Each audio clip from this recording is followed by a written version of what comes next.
Interestingly, and I think is an important part of his story according to what he says in his book, after this agonizing separation from his family, from his homeland, and all of the personal suffering he endured at the hands of his enemies, he still believes, or he has come to believe, that loving your enemies is the only way to peace in the Middle East.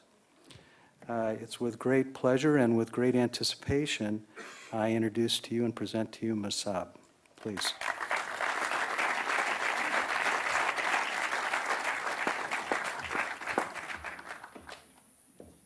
Thank you very much. Good evening. I am not here to lecture, and I'm not here to preach. I am here to share and hopefully to learn. My life is like a dream. I came to this conclusion when I was reading the analogy of the cave of Socrates. Prisoners in a cave, looking at a blank wall. Behind them, there is a fire. And there are people passing between the prisoners and the fire. Now, the prisoners are chained from their necks to the wall behind them. And all they can see is the blank wall across from them. What they see on the walls is shadow. What Socrates says,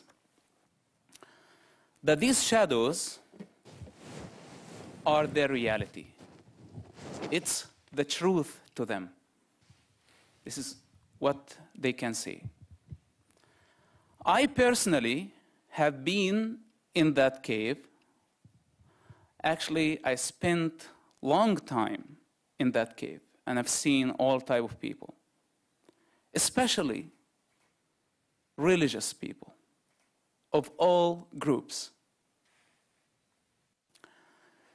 Hamas was founded in 1987 by 7 people. My father was one of them, with 2 main goals: to destroy the state of Israel and to build an Islamic state on the rubble of the state of Israel. So how in the world somebody from my background end up serving the state of Israel, turning his back on his family, on his father? I admire and I love my father. Yes, he disowned me, but I still love him. But what happened? And what is the truth that brought me to this place? If any one of us was born in that environment, what would he be or she be today? If you were born in that shoes, in that environment, as a son of a top Hamas leader, as a Muslim, all you could hear is the truth of Islam. It's your language, it's your identity, it's your culture, it's everything. It's your business. In our case, Islam and Hamas was not only a political movement, it was everything. It was our business. It was our identity. And it was very hard. And it is still very hard for many in the Middle East to turn our backs to our identity, because all of us are afraid of the great unknown. As son of Hamas leader, I learned a lot about Islam, and I went to an Islamic Sharia school. I memorized 1/3 of the Quran, and I spent many years studying the meanings of the Quran. It was my truth. I was motivated by political, personal, ideological, and national and social agendas and reasons to hate the state of Israel. At the age of 17, I decided to take revenge from the enemies of Allah, first of all. And this is in the Quran. Allah, the God of Islam, does not like non-Muslims. And in my opinion, this is an opinion, I think he does not like even Muslims.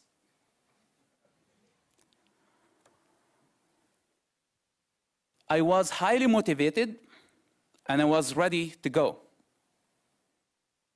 I was traditional Muslim, conservative. At some point I became zealous. Then all these factors made me into an extremist. Why? Because the truth was lost from my world. I saw a shadow, and I thought that shadow was the truth.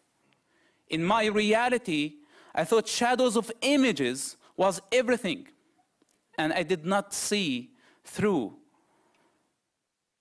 I take another quote from Socrates saying, whoever sees with his eyes is blind. And now, when I look at my Muslim people, I see them still looking at the same shadows, repeating the same things that I used to do. And it's fascinating how many people are stuck in that prison still. And only the truth can get them out of there.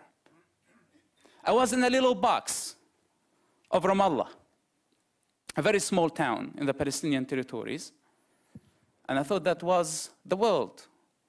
I got out of that box to the West Bank. I started to work for the Israeli intelligence at some point of my life. I saw a much bigger picture. And every time I thought that I was free. I came to America. I saw a much, much bigger picture. But I still ask myself every day, do I still live in a box? That's my everyday question. Because it's very easy to get drafted and to find yourself somewhere that you did not mean to be. In prison, after I was arrested by the Israeli intelligence for purchasing guns and trying to take revenge from Israel, I had to come face to face with the reality and the truth of who Hamas is. I hear people screaming on a daily basis. And I start to question what was going on. Nobody would dare to tell me what was going on. Simply, Hamas was torturing its own members, trying to figure out who passed information on the Israeli intelligence. Hundreds of prisoners were tortured, tens were killed. And I witnessed all that. This is not an exaggeration. It happened.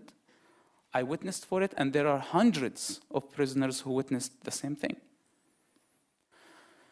Now let's go back. When my father established Hamas organization, what was the goal? To destroy Israel. Why? Because Israel is an evil country in their eyes. And an Islamic state is a righteous and a state that will bring justice and happiness for our people. So where is justice and where is happiness? What if Hamas became the government at some point? Now I'm looking at Hamas in prison as a mini government, controlling prisoners, torturing them and killing them. What if Hamas at some point became a real government and controlled the Palestinian territories? What will happen? Now, as you see, I had to come face to face with the truth about my father's organization, but the problem that my father's organization was everything for me.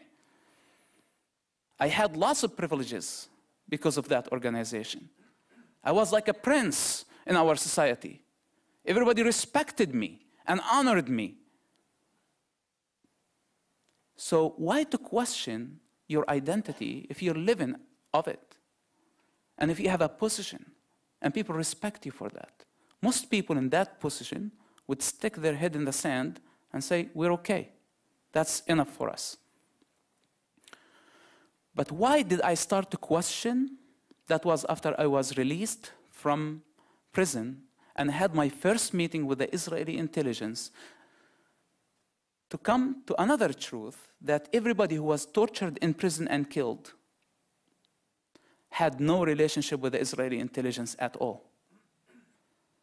I asked my Israeli intelligence officer, why didn't you come to rescue your people in prison? And he said, because none of them worked for us. I said, how come? He said, you agreed to work for us. Did we connect you with any other prisoner in prison? I said, no. He said, what was Hamas' method in prison? Hamas used to bring somebody, torture him physically by inserting needles under their fingernails and burning their bodies to death. And they had no choice but to mention many other names as their network who work for the Israeli intelligence. And Hamas would go and torture the rest of the names on the list. None of those people had any relationship with the Israeli intelligence. Now, I'm learning the truth from the enemy that I wanted to take revenge from. And what if they were telling the truth? I had to test that. And I started an awkward relationship with the Israeli intelligence, my father's worst enemy. I have lunch with them. I go back home pretending that nothing happened. For several years, I had to learn lots of facts and truths about our conflict. Now, it did not stop on that level. He started to seek revenge. He sent 2 suicide bombers that I helped discover. Unfortunately, killed 15 Israelis for the next 6 months to come after his family died. And finally, thank God, I located him and we arrested him. Guess what? Israel did not have enough evidence to the judge to keep him in an Israeli prison. I was the only witness, and Israel could not expose me as an agent for the sake of keeping him in prison. And he was released. And now he's a free man, still living his dream in the cave, looking around and hating Israel and planning more attacks. This is what I have experienced so far. Lies and lies and lies. Working in the world of intelligence for more than 10 years, I learned what deception really means. It's not a dry word for me. I've seen deceived people, I've seen deceivers, and there are lots of lies out there. And a perfect lie is wrapped with lots of layers of truths and facts and morals. This is a perfect lie. I was a lie myself. The Israeli intelligence had to convince everybody to believe that I was for real. But I was a lie. How did they protect me? By liars of truths, facts. They made me look wanted. They put me in prison for 25 months. They attacked my car. They attempted to arrest me and they failed. But it was all a game. And everybody started to believe that I was a Hamas wanted guy.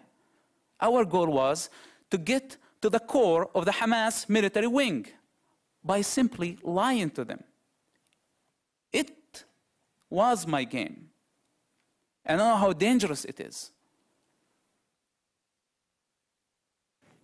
Again, please to ask ourselves, whenever we think that we know the truth, that are we looking at shadows?